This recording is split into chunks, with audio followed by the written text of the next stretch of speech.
And I'm BJ. Welcome back to your weekly booze news and reviews. Love it. Love it.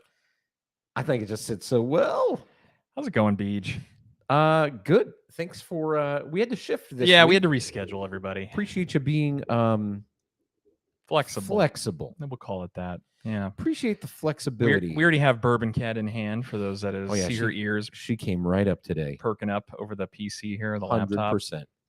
Was already on it. We're continuing our Japanese adventure. A little Japanese journey, you might say. And where has that journey taken us? To probably the top of everybody's Japanese whiskey pinnacle. Yeah.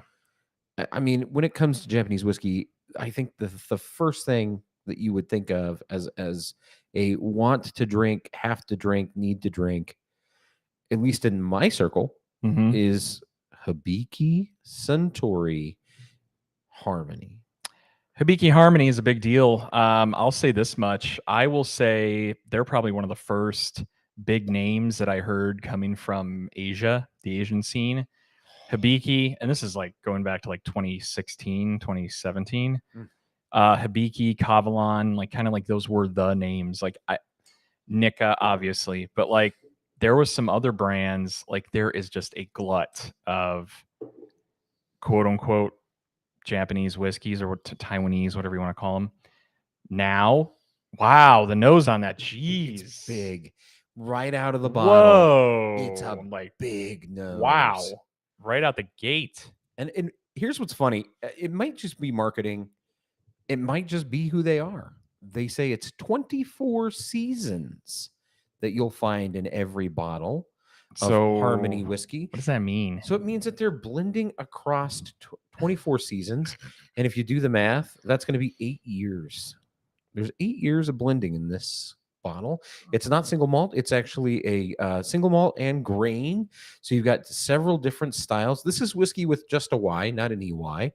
So this is done in your more traditional, your more Scotch style, which we had discussed a little bit last week during the Nika show. Which just means this is coming out of a pot still or coffee still. This is not considered a coffee grain or a coffee stilled. So we're gonna think of this more as a pot stilled distilled whiskey. Nothing online says that that's exactly what they're using, but I would guess that is the more traditional. They're very traditional, so I'm going to say that's the traditional path they took. And we talked about the process, right? So when we talked about Nika. When was that? Nika. 2 weeks ago or last week? Last week. We mentioned how the creator of that, the founder, went and learned from Matsutaka. Yeah, in Scotland and picked up the processes and refined it and brought it back to Japan. And okay, I got to say their website's amazing. They have a good website. I'm going to share it right now here out to everybody. There is something to be said though, because this is a fairly new whiskey. So Hibiki was created in 1989, and it was done so as a celebration of the 90th anniversary of the Suntory Brewing, which John Matsutaka, Wick. Oh, hey Keanu.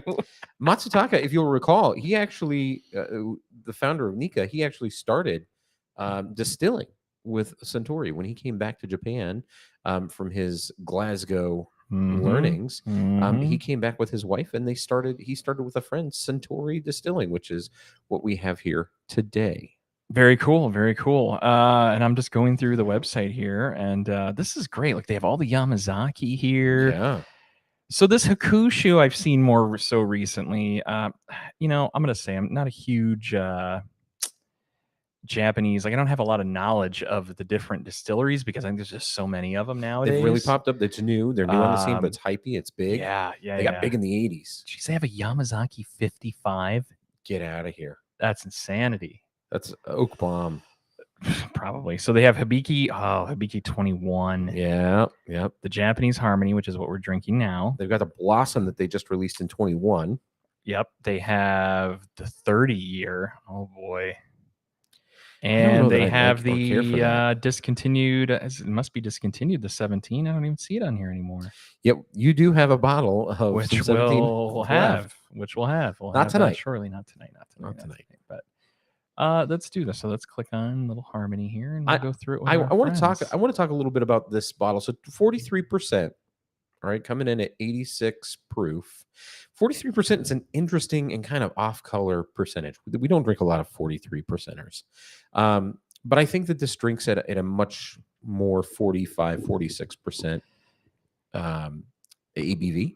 And I'm going to just say it. I think that this is one of the most beautiful bottles that you can get. It's all glass, a great cork. It's not synthetically corked. It's a true cork.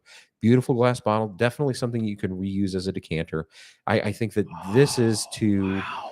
this is to Japanese whiskey as the as it's not Old Forester. The old, hold on. What's the good one that I like? Your Infinity bottle. Old Fitzgerald. The Old Fitzgerald Heaven Hill bottle is Products. it's what the Old Fitzgerald bottle is to Okay, we're to just really bourbon. derping tonight. It's because we're on Thursday. So yeah, big nose right out of the bottle. Really interesting, very delicate. Japanese whiskey typically tends to be very floral, very vegetable, and very delicate. So lacy. Just want to make sure we're coming through there. All right. What do you get on that nose, like right off the bat there? Oh, Light, delicate. so I don't think it's light or delicate on the nose. I think it's very fruit forward. I think it's got a very pungent ethanol that's really big. It's a big nose. When you say ethanol, though, it's not off-putting, though. It's not like an off-putting. You know, it smells like rotted fruit. It Okay, smells like in a good way. It smells like rotted fruit in a good way. It smells like if you were making a fruit brandy. I'm getting some plum, some apple, Raisins. and definitely some grape. Raisins. It smells Yeah. smells like grape a little bit. Maybe like a white grape, especially. Like if you've ever made wine, the difference between a musky red grape or a very bright white grape. This is more of a bright white grape, brandy-esque, So officially, their nose, palate, and finish. So and kind of herby. I'm just It's a going to say little nose. herbaceous. Yeah, I'm just going to say nose, and we'll go into the palate. But they're saying rose, lychee, rosemary, woodiness, and sandalwood. Oh, okay. We've said raisins. I think that hits the mark. Grapes, a little bit of rotted fruit. I get that like apple. Mm-hmm. Herby. I said herby. Herbaceous. Herbaceous. So I you guess get a that little would bit tend of the into some of that vegetal, floral, herbs. rosemary that they're saying on their website. Yeah. We'll get into it. So cheers. And my apologies, I have a cat in my hand here. I Well, have cheers. cat in hand and And whiskey cheers in to the you. other. Great color, very light. You know, this isn't indicative of a lot of barrel time for it to be 24 seasons or 8 years.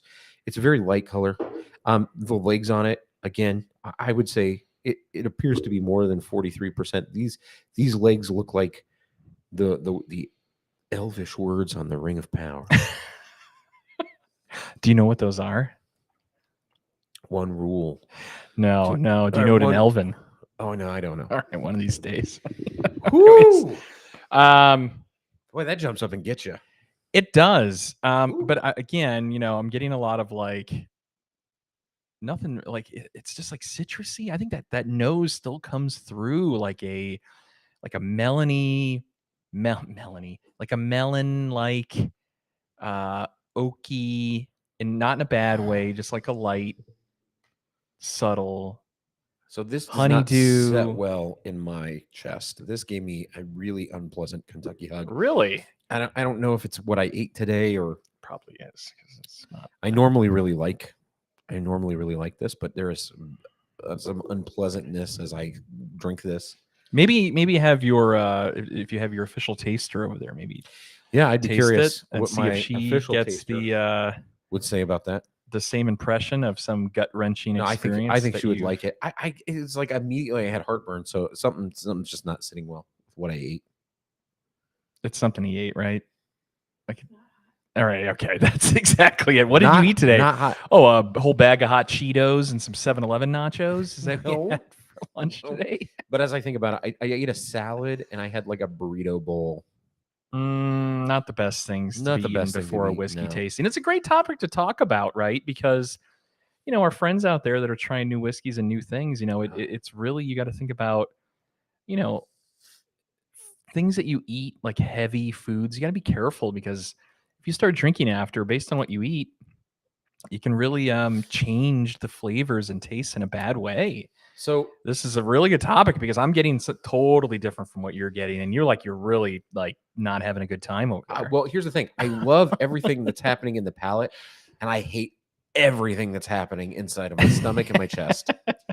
It burns, it hurts. So whatever I ate is just killing me. On the palate, I mean, I could chew it. It's great. There's some light apple, Yeah, and there is some nice yuzu citrus. yeah, I think it's like flavors, delicate, but good honey, like in a honey cop drop, without the menthol. If you just got like the honey lemon, that honey citrus sweetness, it's really nice. But man, as soon as I swallow, it's just tearing me up, and that's not good. right. But that's my own fault. You're right. It's I probably because of what I had for lunch. And what I had was not super spicy, but apparently it's just bad mix. That was Bad my mix. fault. We'll get you some Tums here before you My leave. fault. So I think this is kind of falls in line with a lot of the Nikas that we had, and I'm not saying that it's dead on. Obviously, they're competitors, but there's some similarities, and I don't know Yeah. if it's like a floral, fruity, vegetal delicateness to it that maybe is like, okay, there's a little similarity there. And we're going to find out, which is amazing that you're going to do that because I think this is great to do a side by side with these guys.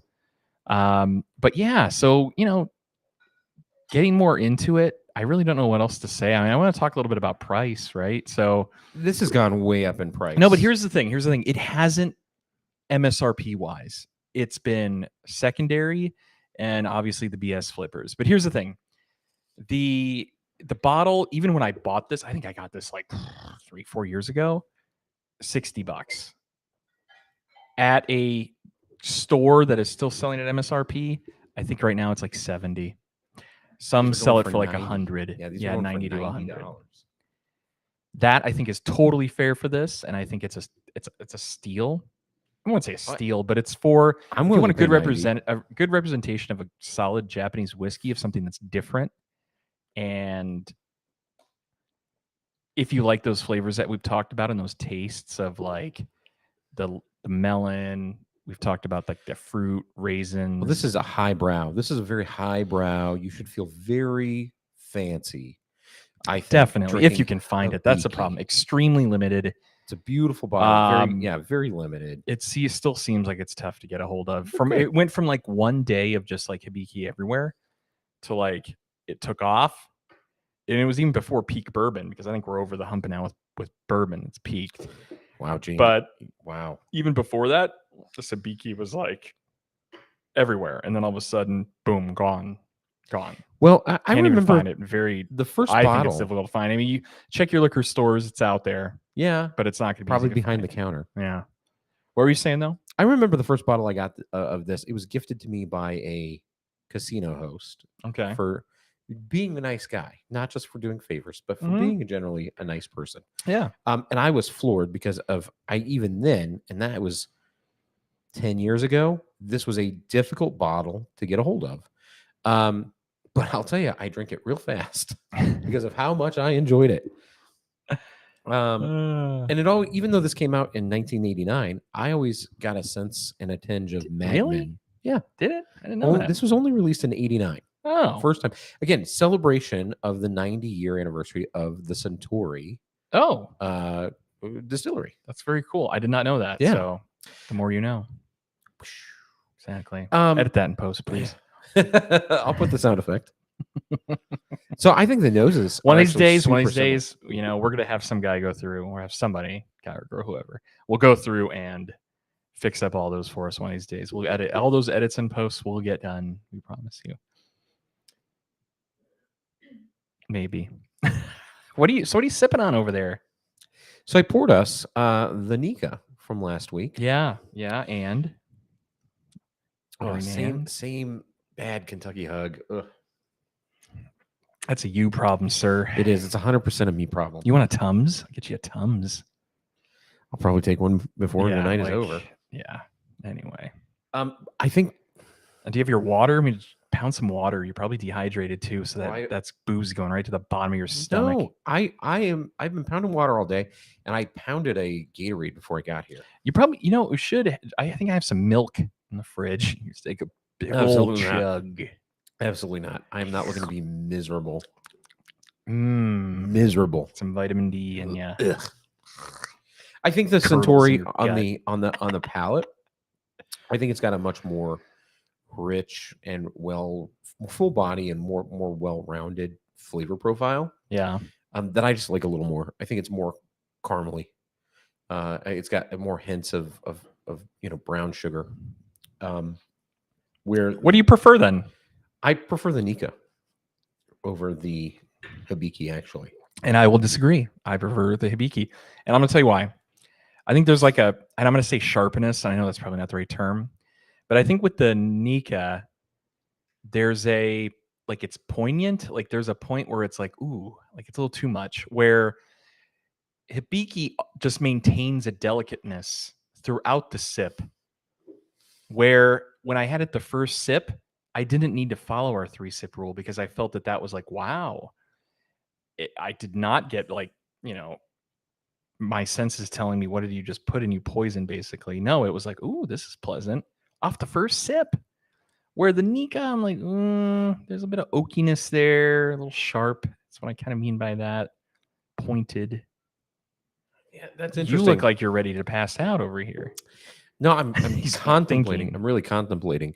I think I get that in the Hibiki. I get more of those pointed flavors. I think that the Nika is a little softer on the palate. Okay. I do think the Nika, that's not saying the Hibiki is not pleasant. It is. I think it's very delicate. I think it's got some great citrusy flavors. I just think it's a little more brighter. Yeah. Where I think the Nika is a little bit not as bright. I think it's a little darker. There's similarities. There's definitely similarities, though. I mean, listen, they're cousins. Absolutely. These are cousins as far as I'm concerned. Cousins, absolutely. It's well pet. Well pet. Yeah. As I'm petting. Yeah. This is a well pet. Jumbo, well pet. Well pet. Yeah. I mean, they're really close. They're really close. I wish that Kentucky Cousins, but I was gonna say Kentucky Cousins because I thought they were it was Kentucky bourbon or bourbon or whatever whiskey. And then I'm like, wait a minute, this is Japan, so I can't say that. But it almost came out of my mouth. They're essentially Siamese twins attached at the head. Pretty solid. So let's get into a review. What are we giving here? Yeah. Nose taste value. Well, the nose is out of this world. Very strong. I love that nose. I give it a 3 on the nose. 2.5 on the nose.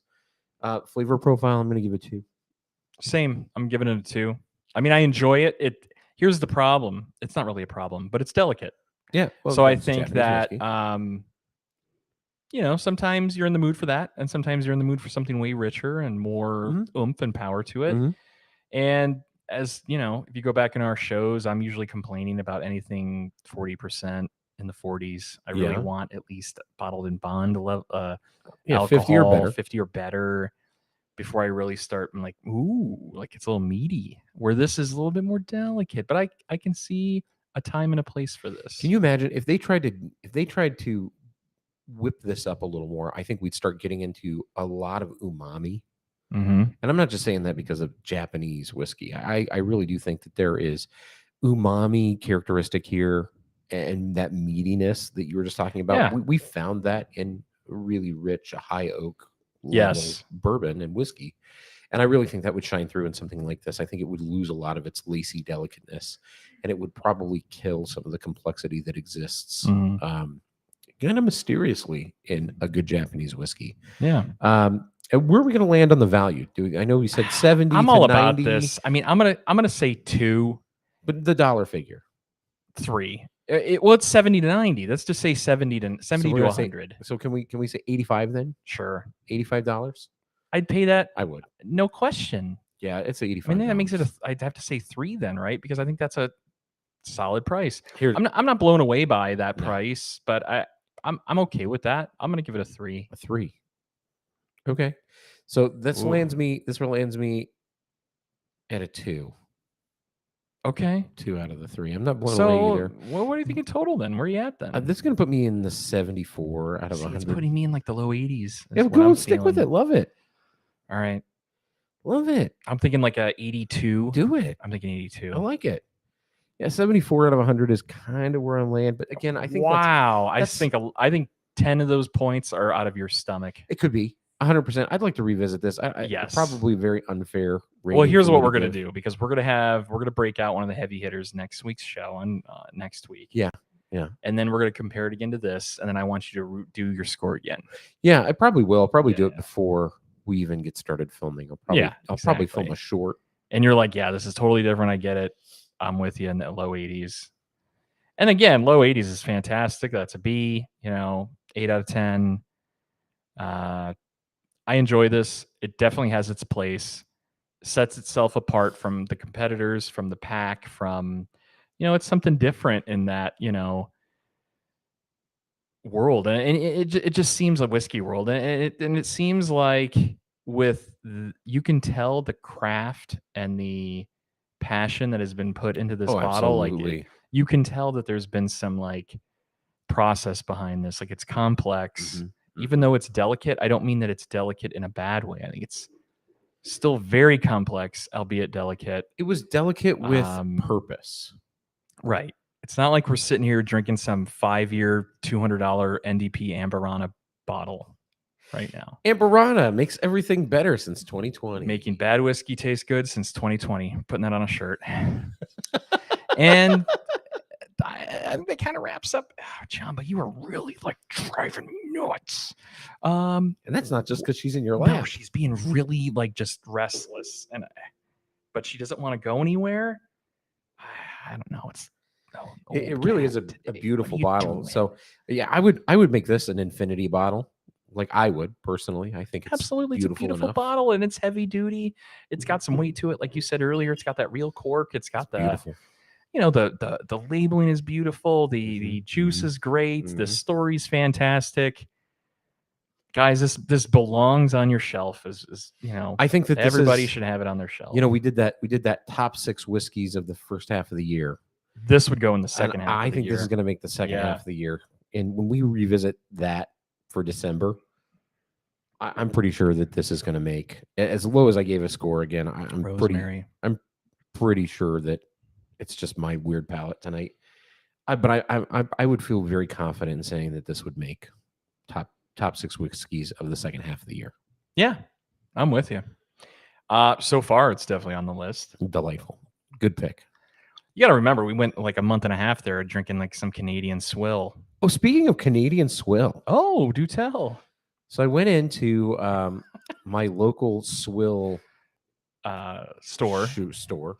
Swill store. Swill shop. The store that's like selling bottles of regular smoke wagon for $100. And yikes. Bottles of Eagle Rare for $500. We got a $300 Whistle Pig 10 over here, guy. It's a 300 store pick. 300. It's a store pick. Do you know what that means? That means that we picked it. No. And it's amazing. First of all, know that? They don't do store picks. Oh, okay. But they will sell you a Whistle Pig 10 for $499. Stop. $499. Bottles Museum is what we call that place. Weller Special Reserve? $150. $299. Yikes. But you know what they did have today?